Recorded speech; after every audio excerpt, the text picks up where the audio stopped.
Hey guys, what is up? Super K-Man Rocks here, and we are here for day number 3 of the World's 2024 quarterfinals. We've already gotten through the first half, the upper side of the quarterfinals here in the bracket stage. You can check out those videos up in the iCard if you are interested. Day 1, Day 2, we've seen a couple of Chinese teams advance. Spoiler alert, I guess, if you haven't watched those videos already. They've been some really great series, especially yesterday's. That was one of my favorite World Series that we've ever covered on this channel. If you haven't checked out that video, I highly recommend it. Obviously, check out the games as well. But today we have another really fun matchup. It's another LPL LCK, rivalry matchup, but this one definitely very close on paper. I think both teams have a really good argument to be favorites going into this series, which is why it is so intriguing. But again, if you are excited for it, let me know down in the comment section below. Let me know what you thought was going to happen in a series like this. Which team did you think was going to move on? Clearly, the audience and the fans had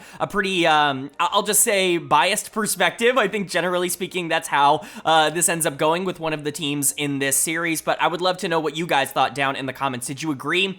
Or did you think it was going to be a lot closer than those votes ended up being? I'm curious to know what you guys' thoughts were going into this series down in the comments section below, but I don't want to waste you guys' time. Let's get into it. If you are new here, what we are going to do in today's video is go game by game in this third series, talking about the advantages and the disadvantages that each team was able to generate. I'll be giving a player of the game and a dud of the game for each individual game that we cover, and at the end of the series, I will be giving a player of the series to tie everything into a nice, neat little bow. This is our third of 4 quarterfinals matchups, and so we're gonna have a pretty good idea of where things are landing when it comes to the semifinals after today, but of course we will quickly preview that final quarterfinals matchup at the end of the video. I've already done a full bracket quote-unquote prediction at the end of the Swiss stage, so go ahead and check that out if you want more thoughts on, what I believe is going to happen later on in the tournament. But we've already gotten a few, I wouldn't say upsets, but definitely a few surprise outcomes so far in the quarters, and so I'm excited to kind of preview where the top 4 might go, and definitely we're gonna get a better idea of that after today, because tomorrow maybe not quite as interesting. So stick around for that at the end if you are interested, but of course most of today will be spent talking about this day number 3 series. So without further ado, let's get right into it. Of course, as you can see up on your screen, it is a matchup between the number 2 seed from the LPL in Top Esports and the number 4 seed from the LCK in T1. These two teams have already played each other at Worlds, and quite frankly, they've played each other a ton over the course of this year. Now, that hasn't necessarily always been positive for Top Esports. It's actually gone pretty heavily in favor of T1 over the course of this year when you look back at the Esports World Cup, and then you look back at MSI as well. T1 has just done a really good job of being able to take advantage of TES's overextensions and their greedy macro play. T1 very calm and calculated when they want to be, but also a team that can ramp up and be aggressive. I think that that's definitely something that, TES is going to have to look out for. Depending on their draft, they can kind of switch up styles very quickly. It's what makes them so dangerous to play into, but Top Esports actually got the better of T1 in the best of 1 at Worlds already, and so you do have some reason to believe that Top Esports has some confidence and momentum coming into this series. Also, TES was just straight up better for basically all of this year when you're looking at the tape that we've seen. Now, how much of that can you actually rely upon? I don't know. Like, T1 makes my job feel entirely irrelevant because what you see from them the entire year just doesn't matter. Like, they don't take the LCK seriously, either that or they just, they don't want to try. Like, I don't know what it is, but the way that they play domestically, the way that they play for a majority of the year, it's not really indicative of how good they are going to be at Worlds. It never is, and we've already seen that. This team is starting to ramp up once again to become one of the scarier teams in the world.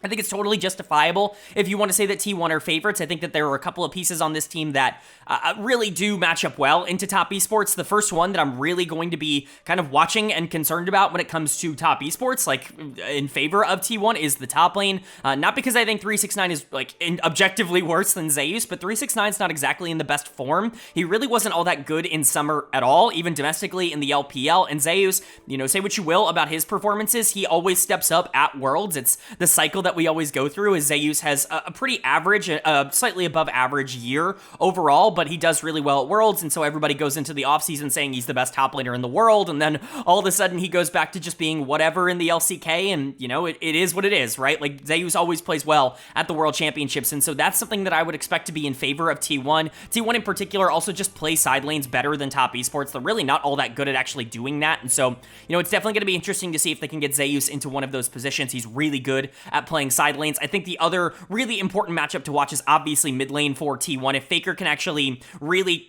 take advantage of Cream and really play well against him like he did at MSI, I think that that's going to be pretty ginormous for T1. Faker honestly has been this team's weak link over the course of 2024 so far, which is not a sentence I thought I was going to say. The summer split was really bad from Faker, at least in terms of his standards and expectations. He was like the 5th or the 6th best mid laner in the LCK, but he has been better at Worlds so far, and obviously you would expect him to do well. Cream is, the most inexperienced member of top esports. Perhaps you can take advantage of that. But for TES on the other side, there are some advantages that I think they have over a team like T1. I think, first and foremost, I think Mako is the best support in the world right now, at least in terms of how he has been playing recently. He's kind of a jack of all trades, master of all type of player. He does everything at a really high level, whether that's the 2v2 in terms of the early game. He's really good at lane swaps and being able to protect not only top laners, but obviously mid laners as well in the current meta. I think he does a really good job at roaming in the mid game and creating plays as a team fighter. That's kind of what he was known for earlier on in his career. And so, I think Mako is going to be a huge strength for top esports. Not that Carrier is bad at all, just that I think Mako is playing on a different level than most other supports in the world at the moment. I also think Tion has just been better than Owner for most of this year. Now, that being said, Owner has been phenomenal at this tournament, and he is another player that historically plays really well at Worlds. And so, if Tion can actually get away with a lot of his really greedy, aggressive plays in the jungle, I think that's hugely in favor of top esports. If Owner is actually able to be more aggressive in the early game, I think that that's really in favor of T1. So jungle matchup to me, probably the most important in the entire series. That's probably what it's going to come down to. That's why they're on the thumbnail. So overall, I'm really intrigued by this matchup. I think it's pretty close to being a 50-50 if top esports ended up coming out on top. I think that that is entirely fair and valid. Like, that's going to be off and off the back of like Tion and Jackie Love, as it has been throughout this entire tournament. But T1 has kind of had this team's number over the course of this year. Whoever you want to give the advantage to, I think is really up to you. Both of these teams are good enough to make it to the semifinals. Hell, both of these teams are good enough to make it to the finals if everything were to go right. So I'm excited to cover this series, but the only way to know how it ends up going is to go game by game, and that means starting with game number 1. So let's get right into it. The winner of game number 1 was T1. They are going to take the first game of this series. They're going to go up 1-0. I really found this game interesting. Obviously, very slow paced from both of these teams, very controlled, and honestly, both teams played really well. T1 definitely played better, and we'll get into that in just a second, but I want to talk about the drafts first and foremost, as we typically start off this conversation with. I think people are going to point out flaws in both of the drafts for both of these teams, but I want to say for a game 1, I actually really like the idea for both of these teams, which is just throw something at the wall and see if it ends up working. I would not like these drafts nearly as much in a game 3, a game 4, or a game 5, etc. But for a game number 1 where you're just trying to establish tempo, top esports going to something that has worked for them all year long, specifically something that is, actually pretty good into the Silas, which was the R1 from T1. I really like that idea. And T1 going for a lot of early game prio and pressure drafting Caitlyn and Bard, really trying to get themselves in a position where they can control the tempo and be first to move on the map. I also really like that decision from them. Again, both of these comps I think have their weaknesses when you look at top esports. Tristana has just not performed particularly well at this tournament, and I really don't like its individual matchup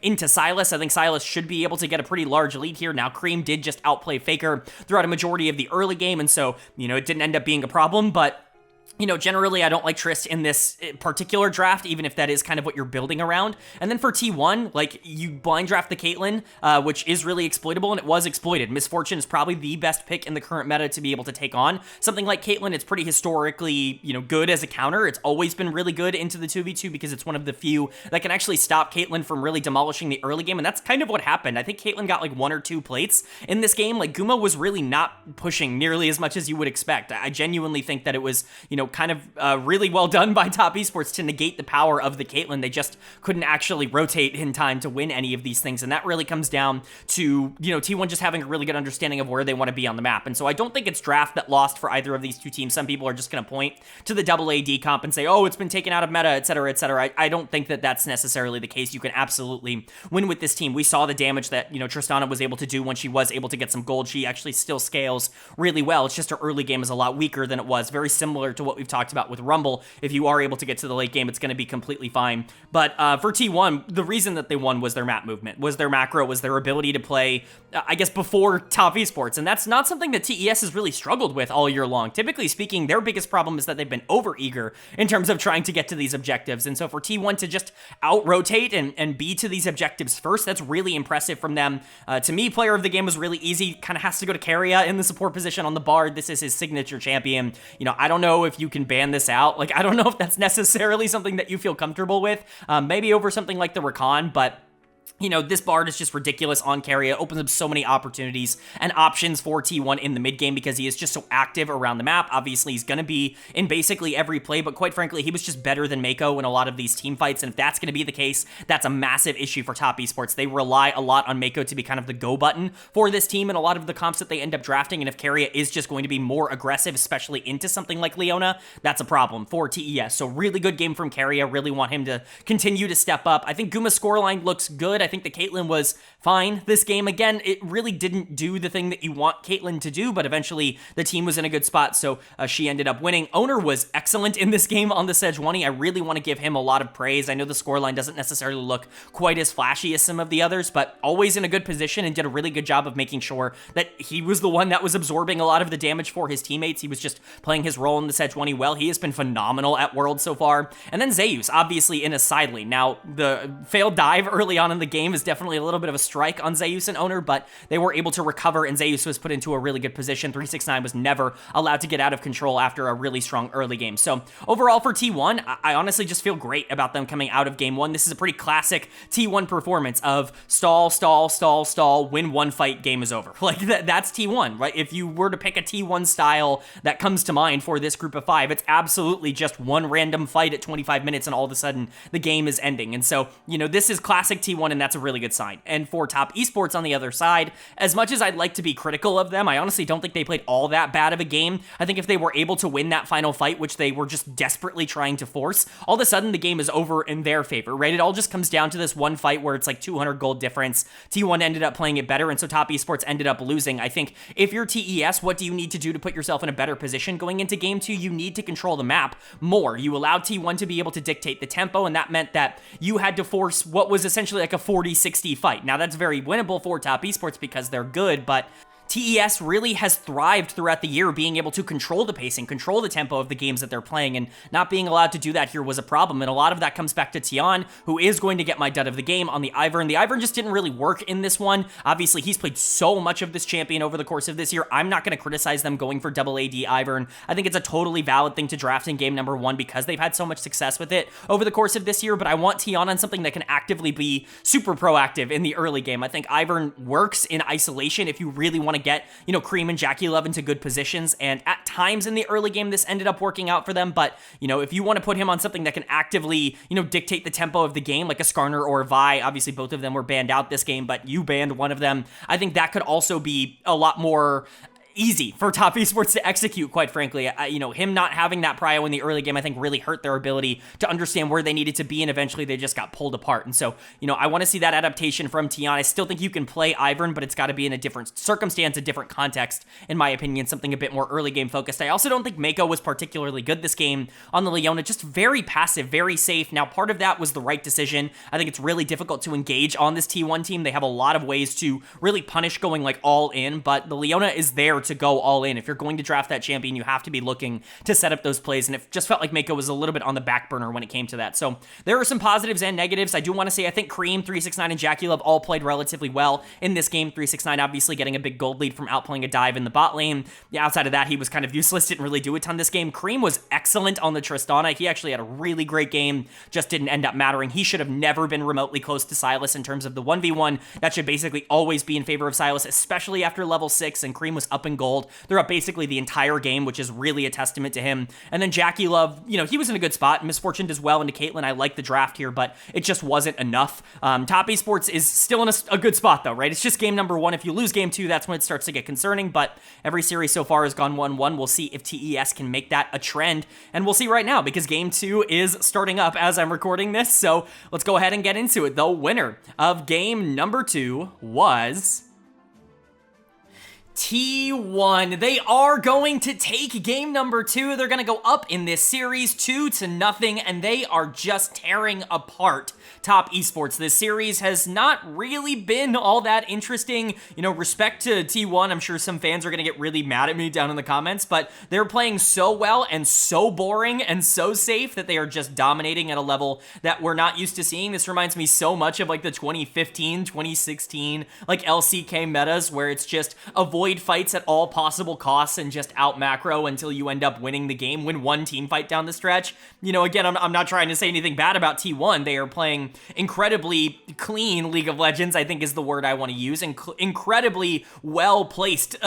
decisions throughout this game. Just really smart, not really overextending, not taking fights they don't have to, understanding that if nobody gets kills, that actually favors T1, you know, that kind of ideology. But you know, I'm going to be honest, like coming off of this game, this is probably the most boring game that we've seen at the tournament so far here in game 2. Just not really a lot happening until T1 ends up winning a fight and then the game is over. So, you know, congratulations to T1 for Top Esports. They're just getting completely outplayed. There is really nothing to say. It's not even really been particularly close in terms of the decisions and the macro. There's really only 2 players on Top Esports that are even remotely playing well, that being Cream, who I think is actually having a pretty good series here, and then Jackie Love, who's doing some stuff in the back half of this game, but it's just not enough. T1 is so much better at playing the map, and they're so much better at team fighting. It's really not even all that close right now.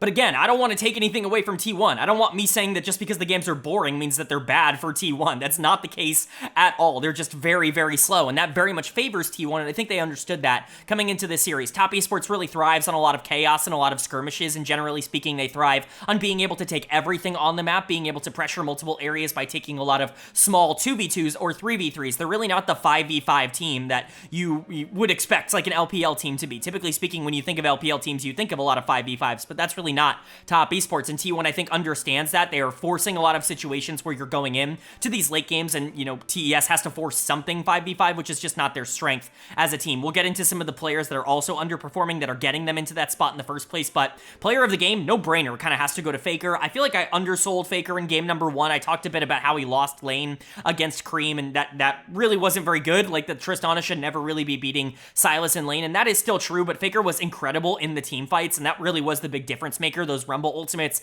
coming in from the Sylas in game number 1 were excellent. Him being able to get onto the backline was huge in the back half of that game for taking out Jackie Love, and so, you know, I don't want to undersell what Faker has been able to do, and this game was exceptionally good. Ari has been, you know, not good, to put it mildly, at this tournament. I think she's been complete bait for most teams, especially into something like Sylas, especially as like an answer to Sylas, because yes, she's really good into Sylas in lane, but for the most part, a lot of that is neutralized by the Viego in this matchup, in my opinion, and Sylas is just better Ari in the later half of the game so long as they are equal in gold, and Faker still was able to make a complete difference here in the mid game. This is really the strength of Ari when you look at her as a champion. She's not particularly dominant at being able to like punish early laning phases, because as long as you play safe, she can't really actually kill you in lane 1v1 or 2v1 with a gank all that easily, but the mid game, that's really where Ari shines. We know this as a champion, and Faker really took advantage of that to be able to get a big lead after a really nice fight to be able to pick up a double kill on the top side. I think it was around Herald.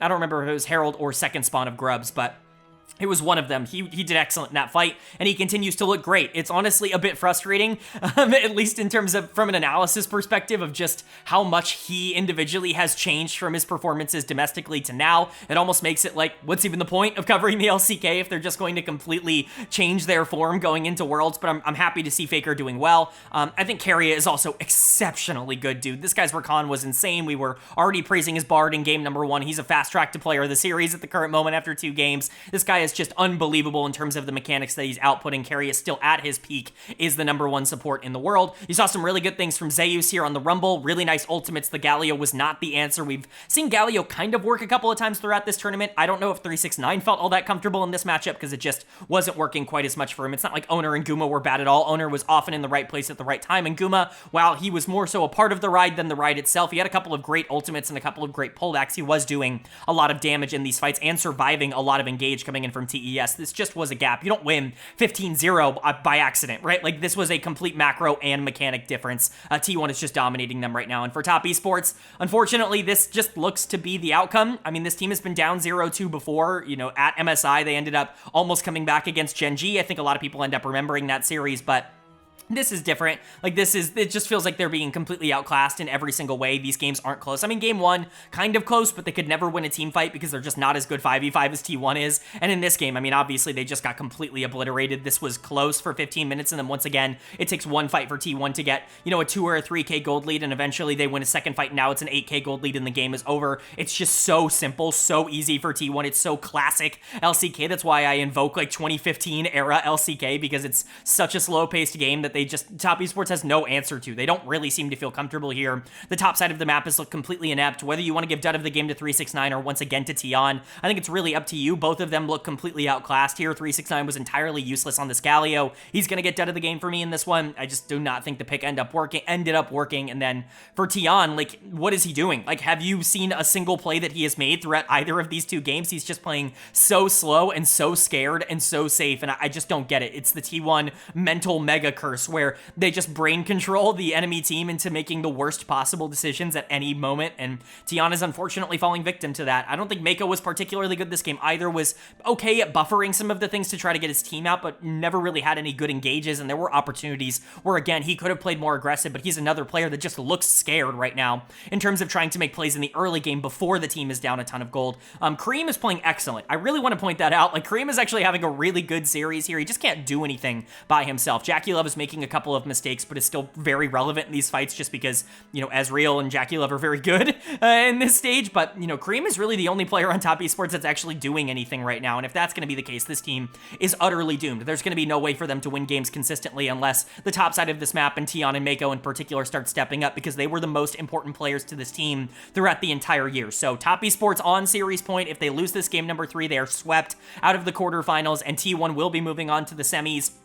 The T1 Worlds buff continues. We'll see if it can carry them into a series sweep, or if TES can at least show some life in this series, and we'll see now in game number 3. So let's get into it. The winner of game number 3 was T1. They are going to take game number 3. They are going to take this series in a clean 3-0 sweep, and this was just domination. I'm not going to try to beat around the bush. I'm not going to try and hype up, oh, Top Esports made this one more interesting than the others. I guess theoretically you could say that, because at least they had a Kai'Sa in this game that was, you know, capable of trying to do something, and, you know, game 1 they had a little bit of gold. They were even throughout most of it, but it was just a really slow, very macro-paced game that T1 ended up winning. Game 2 was just a blowout. It wasn't particularly close, and it was really slow, and this game looked like it was going to be fun for a little bit. The Pyke was creating so much chaos at the beginning, and there was a lot of action, and then eventually Top Esports won a small fight, got Kai'Sa some gold, and T1 went back into their shell, taking another 25 minutes to close out the game when they absolutely did not need to.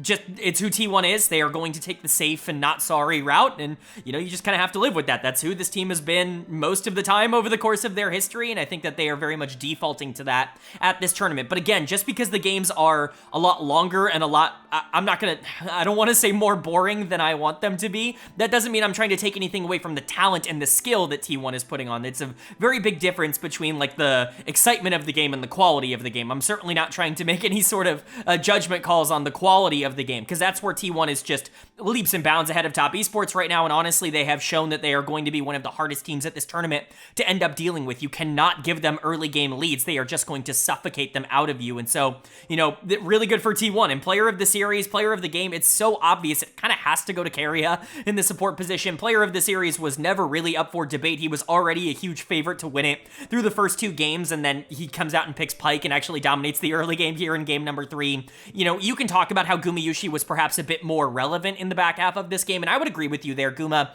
was very good on the Xayah in the team fights of this, especially as we got further along 35 minutes into this game, but Keria completely obliterated the early game. The Pyke, you know, created so much chaos. It took Cream almost entirely out of the game at the start, and, you know, just generally, I think was the most important pick here for T1. So Keria is going to get player of the game, but, you know, again, player of the series was not up for debate. This guy dominated on every single pick that he played. He was awesome on Bard. In game number 1, he was exceptionally good on the Rakan in game number 2, and he was still incredibly great here on the R5 Pyke in game number 3. It's just a statement series from Keria that he still is one of, if not the best support in the world when he's playing at his level. I got a lot of flack for putting him on my top 20 list because he hadn't particularly been good, but I said I expected him to perform well well at this tournament. I thought the meta was kind of shifting into a part of league that he would be more comfortable in, and I think that that has exactly happened. I think carry is a lot more in meta right now than he has been throughout a lot of this year, and now that he's able to pull out a lot of these crazy picks and actually try to take advantage of some of the chaos of the lane swap early games, then that's really where I think he's going to thrive. Like I said, Guma was also excellent here in game number 3. Really not much more you could ask of him. Was positioning great, was really good at capitalizing on over aggressive mistakes, I would say, from Top Esports, specifically from Jackie Love, who did a good job of trying to shut down, and Mako in that same vein. Overall, just a really good game from Gumayushi. Faker was amazing in this series. The Galio wasn't quite as flashy, I would say, obviously, as something like the Ari in game number 2, but it's not supposed to be. You're supposed to be there for the team, and I think he did a great job, but this is one of Faker's best of 5s all year long. I think that is easily a statement to make. You know, Zeus and Owner I thought were excellent here. Zeus was really good on the Gnar. Really big ego picking the Gnar into the Silas, but he ended up making it work. So overall, it just was so clear. T1 was so much better than Top Esports here today, and there's honestly not really a ton of analysis that I can give beyond that. There's really not a lot of intricacies to go over. They were just really clean. They didn't take any risks throughout this entire series. You know, they were waiting for their 80-20, 90-10 plays. Like, this is not a team that's going to go for a 70-30 when they're ahead. They're just not going to do that. They waited and they waited and they waited and they eventually won. Like, Top Esports won a fight, but it never really felt like it was ever going to be out of the hands of T1, and that's the game that they are most comfortable in. And then for Top Esports on the other side, completely outplayed, completely outclassed in every aspect. To me, you know, I'm pretty pro not calling teams disappointing, and I don't think this is a disappointing performance. This isn't even a team that made the LPL finals this past summer. I think it's really reasonable to expect them to go out in the quarterfinals, but I think the way that they went out is really toothless and really disappointing in that respect. This is just another kind of pile on to the idea that this team just can't really perform at Worlds, and obviously I'm not trying to sit here and say that the entire year was thrown out because of this. Again, them getting top 8 and losing in quarterfinals I think was a super realistic outcome for them coming into this tournament. We all kind of thought that that was something that was going to be possible. I had them number 4 in my power rankings. I had T1 number 5 in my pre-tournament power rankings. This is not some sort of gigantic upset that they lost. It's just them getting completely outplayed, like them having no life in this series really at all. That is the disappointing part. The one player that was playing well pretty consistently through the first 2 games in Cream was really not good at all in this one. He's going to get dead of the game here for game number 3 on the Silas. Was completely taken out of it by the Pyke early on in the game and just never recovered. I don't think he did a single thing throughout this entire game. You can look at someone like Jackie Love or like Tion that like theoretically were doing things throughout this game. Jackie Love obviously kind of the win condition for Top Esports that they were attempting to stall out the game for. T1 very happy to let the game stall out. It's a part of the game that they feel very comfortable in, but even Jackie Love was just way too overeager in a lot of instances, diving onto the backline and giving up his life for basically no reason. You have 369 playing AD Kennen on the top side. It's just feels like a complete tilt move. Like, this is not what you pull out in game 3 when your entire season is on the line. You know, Mako was trying at times in this game, but I don't even think he had a particularly good series. It was just not good from Top Esports. They were outclassed across the board. There was not a single player on TES that was better or even, you know, equal to their counterpart on the other side of this matchup for T1, and that's the disappointing part. Again, the loss isn't the disappointing part. It's how you got there, and I think that's where Top Esports is really going to need to evaluate, you know, what they want to do going into next year. I don't really know where the future lies for this team, but once again, another kind of disappointing showing at Worlds for them. And then for T1, you know, again, I'm happy for them moving on to the semifinals. I hope that they don't play like this the rest of the tournament, because I really want to see some games that are a little bit more interesting than this, but we've had so many fun, you know, action-packed back and forth games over the course of this tournament. I think it was time for kind of a boring one-sided series. You know, we were kind of due one, and T1 being able to win it is not entirely surprising, but I'm glad this team is actually starting to put their foot on the gas, and, you know, this is the best they've looked all year. If they can keep that momentum up, who's to say that we can't get a repeat of last year? I mean, you know, T1 made finals against Weibo Gaming. That's still very much on the table with both teams making it to the semifinals. So nice win for T1. We'll see how it progresses them moving forward, because it certainly doesn't get easier from here. All right, but that is going to do it for day number 3 of the World's 2024 quarterfinals. We know 3 of our 4 semifinalists at this point. Of course, Weibo and Bilibili Gaming coming from the top side of the bracket, T1, now being the first team on the bottom side of the bracket. They will take on the winner of Genji and FlyQuest tomorrow. This is by far the most one-sided of the quarterfinals matchups. This is kind of the reprieve for a lot of people in terms of these, you know, outlandish, crazy series. I mean, I guess today was a bit of a reprieve as well, but we didn't necessarily necessarily expect it to be. I mean, Gen.G are obviously going to win tomorrow. If FlyQuest wins a game, that's going to be ginormous for them. Like, I hope it's a 3-1. Like, that's kind of the hope, is that there's some sort of intrigue that Fly has some sort of weird draft thing planned that Gen.G just isn't ready for, and that they could perhaps take a game, but I'm not really all that hopeful for that. I don't think a lot of people are. Gen.G is going to obliterate Fly. They're the best team in the world at the current moment, at least in terms of expectation, and Fly, certainly the monkey team that ended up making the quarterfinals. But let me know if you agree on my analysis. Let me know if you agree that Fly winning a game would be miraculous for them, or if you actually think they have a chance to be able to win a game or two in the series. Obviously, I don't think anybody's realistically saying that they're going to win, but let me know what you think down in the comment section below, what you think of the tournament moving forward now that T1 has advanced and could potentially be playing their arch rivals, Gen.G, in the semifinals. That's definitely an intriguing matchup. Would love to know you guys' thoughts down in the comment section below, but that's going to do it. I do hope you guys enjoyed. If you did, leave a like. It really does mean a lot to me. Lets me know you guys are enjoying the content, and it does help get this video out to a lot more people, which I'm always very appreciative of. If you're new here, hit the subscribe button. Of course, we'll be covering the rest of the tournament here, the quarterfinals, semifinals, finals, all that good stuff. Off-season is right around the corner. Europe in particular is already really going hot and heavy in terms of announcing a lot of their, roster changes, making decisions, and so we'll definitely be covering that after the tournament is over. But if you're interested in any of that stuff, hit subscribe and hit that bell so you can be notified when those videos do go live. But of course, with all that being said, I hope you all are having a great day. I hope you continue to have a great day. And I will see you all